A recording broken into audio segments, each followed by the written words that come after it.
Creio que muitos de vocês que me acompanham também viram os documentários aí da Netflix, de todas as redes sociais, são admiráveis, né? Eu vi um documentário que até fizeram um filme sobre os pinguins aí na Antártica. Centenas de milhares de pinguins ali numa ilha. E todos ali num exíguo espaço, sem nenhum problema, sem nenhuma briga, sem nenhuma contenda. Todos faziam o quê? A fêmea ficava cuidando do ovo, o macho ia lá, pescava, voltava, pegava o peixe, ficava ali os dois cuidando do ovo. Quando o filhote nasce, eles vão ali, pegam um peixe, criam um filhote e tal. Todos fazendo exatamente a mesma coisa. E o que eles todos estavam fazendo? Obedecendo à lei da natureza. Obedecendo à lei que a natureza, digamos assim, incrustou na sua espécie. E todos obedecem e ninguém questiona. Como todos obedecem à mesma lei, não tem problema, tudo funciona. Não há liberdade na natureza. Entre nós, o ser humano é portador, como eu já tenho dito, do Logos. Né? O Logos é o que nós temos que nos diferencia dos outros animais. E o que é o Logos? A capacidade de organizar o nosso pensamento pela palavra. Isto é o verbo. O verbo é que instaura a humanidade do ser humano. Né? Se tira o verbo, nós deixamos de ser. Se nos tiram a palavra, a gente deixa de ser um homem e volta a ser um animal da natureza. Será isso bom? É bom nós termos desenvolvido a cultura e o logos? Até uma reflexão que podemos fazer. Não fizemos ainda? Muitos acham que não. Distintos pensadores da civilização, acho que o melhor seria nós ter ficado na natureza. Por quê? Porque na natureza não tem mal. Não existe o mal na natureza. E entre nós, o mal, graça. Talvez muitos até poderão dizer que predomina. Rousseau, que eu acabei de citar, se referia à civilização como sendo um desfilar de crueldade. A civilização. Olha, se a civilização humana, se o mundo da cultura que nós construímos é um desfilar de crueldade, melhor seria ficar na natureza onde não tem maldade. Não existe mal na natureza. Existe a luta, e a dura luta pela sobrevivência. Mas não existe maldade, como existe, infelizmente, entre nós. Mas na natureza também não existe bondade. E entre nós também existe a bondade. A condição antropológica nossa, né? Que é livre.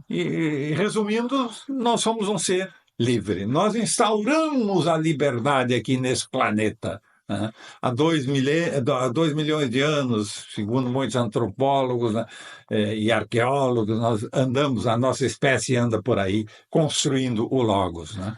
Então, nós instauramos a liberdade no mundo como quem refletiu isso, entre outros, foi o filósofo Martin Heidegger, né?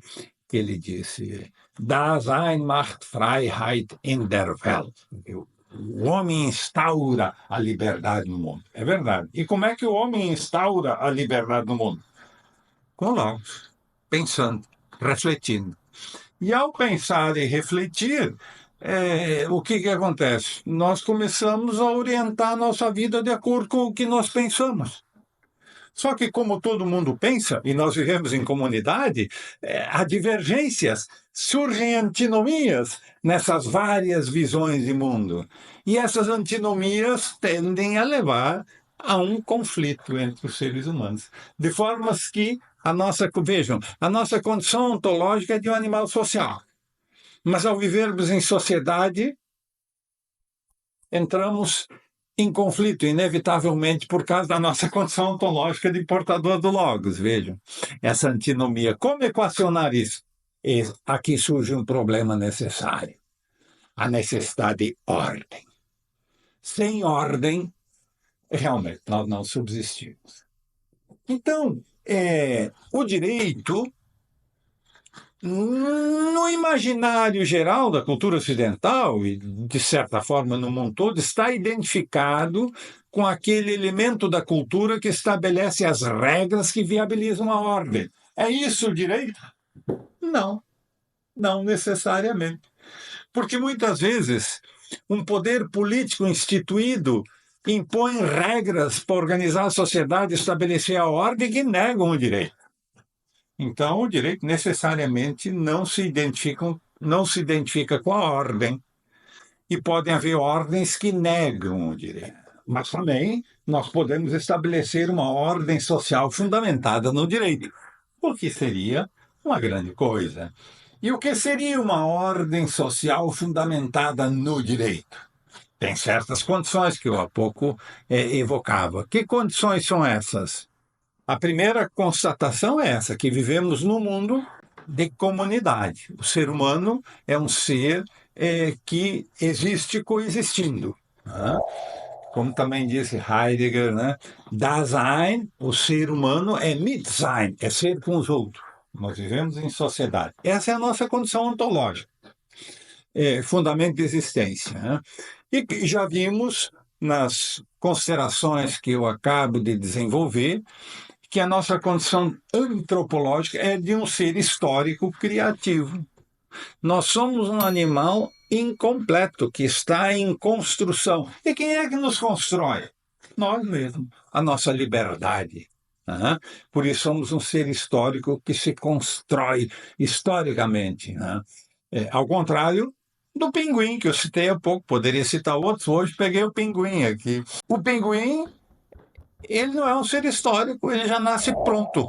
O pinguim nasce pronto e acabado para viver ali na Antártida. Acabou. É isso. Nós não. Nós somos um animal incompleto que se desenvolve historicamente.